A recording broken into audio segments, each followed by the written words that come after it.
speak truth to power. Today, the message shall go forth. It's a remarkable thing, you know. You remember Lenin said revolution is repetition. If he had the internet, the revolution would have been in 1907. We will repeat, and we will repeat, and we will repeat, and we will go forth under the words of a new and bold and brave vision in this country. Today's vision, not yesterday's. As far as speaking truth to power, I don't know. Ain't many people I know did what Wafa Sultan did. I don't even, there's not even a point to introduce the whys and the wherefores. You just got to hear her. And if you didn't hear what she had to say to the radical Islamic clerics, you're going to hear it now. Please welcome Dr. Wafa Sultan.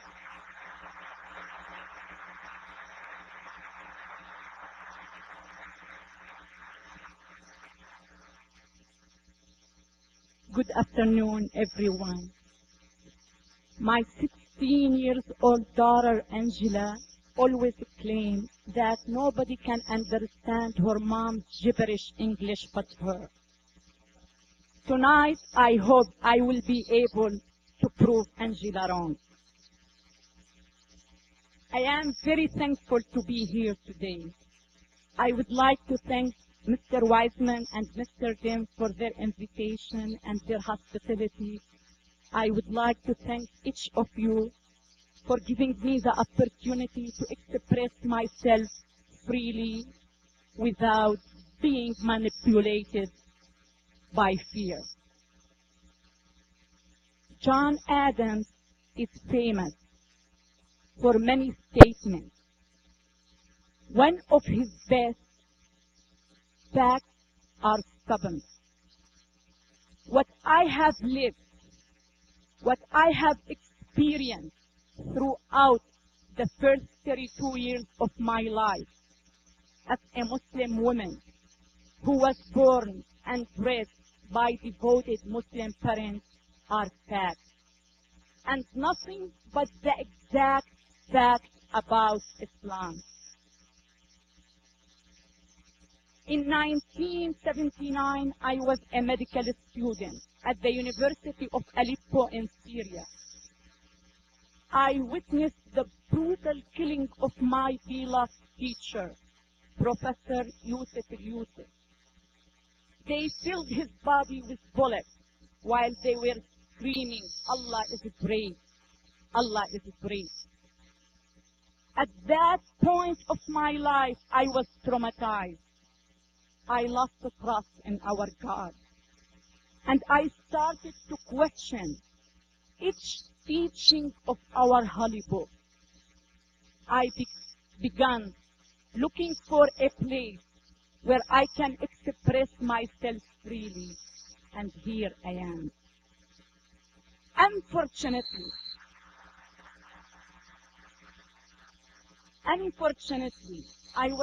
I have been advised by many Western friends to polish my message. Let me be honest with you. I have tried, but I fortunately failed. Islam is a major problem for the world and the humanity. And it has been for a long time, since its inception. This problem is growing worse each day because the world has communicated with Islam up to this point indirectly and fearfully. All the techniques used in the dialogue with Islam have been based on protecting the feelings of the Muslim fanatics. The world's problem now is to find an effective way of dealing and communicating with Islam. But it must be based on truth and honesty for Islam, for them to succeed. Past dialogues have failed because they were not based on truth and honesty, making the situation much worse, while at the same time empowering the fanatic Muslim leaders. It is time to face the Islamic world and discuss with them the problems in the Islamic faith without fear.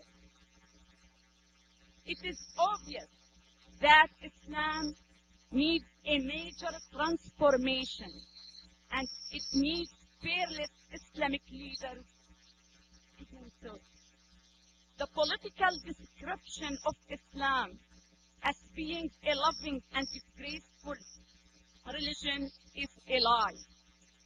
That is hurting the Muslims because it is hindering reform of the faith.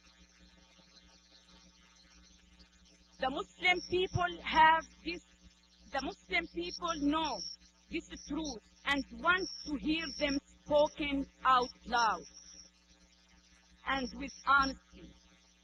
Millions of Muslims are sick of their faith, but they cannot speak up because no one will protect them.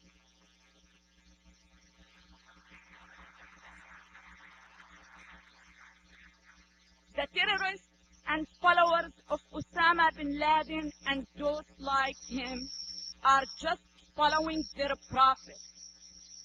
Muhammad handled his business with an iron fist, with no mercy for those who didn't want to convert.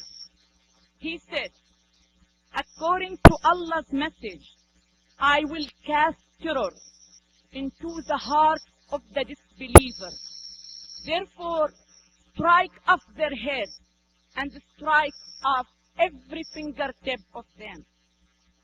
In the last 1500 years, Islam has not changed because the leaders of Islam don't want it to change, and also because the outside world has never effectively or truthfully dealt with Islam.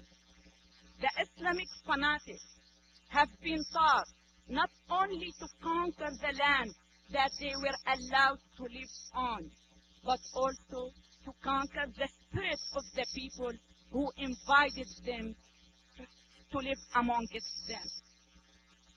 The only people that kill and retaliate violently against people who publish books, make movies, draw cartoons, or say statements criticizing their religion are the Muslims, who by communicating with violence are limiting the freedom of expression, preventing possible reform in the faith. Besides, the violence committed, Muslims demand respect, tolerance, and the freedom to practice their faith in the non-Muslim countries. While on the other hand, in Muslim countries, the non-Muslims are oppressed and treated like second-class citizens and made to live in fear and insecurity. You are civilized free thinkers, raised in a culture that encourages advancement and open-mindedness, and so it makes sense to you that treating others with respect and tolerance achieves good results. This is based on your advanced, civilized way of dealing with other human beings. Therefore, you think that the fanatic Muslims will open their ears to a message full of forgiveness and love, so that eventually they will see a faith, they will see a fault in Islam and move toward a reform of their religion. This thought process represents you and your civilized way of dealing with the humans with love, which is the way you were brought up. But this thinking process doesn't fit in with the people who have been taught the true Muslim faith. The situation is much more complicated because of the damage done to their mind by the teaching of Islam, which is far greater than the Western civilized thinkers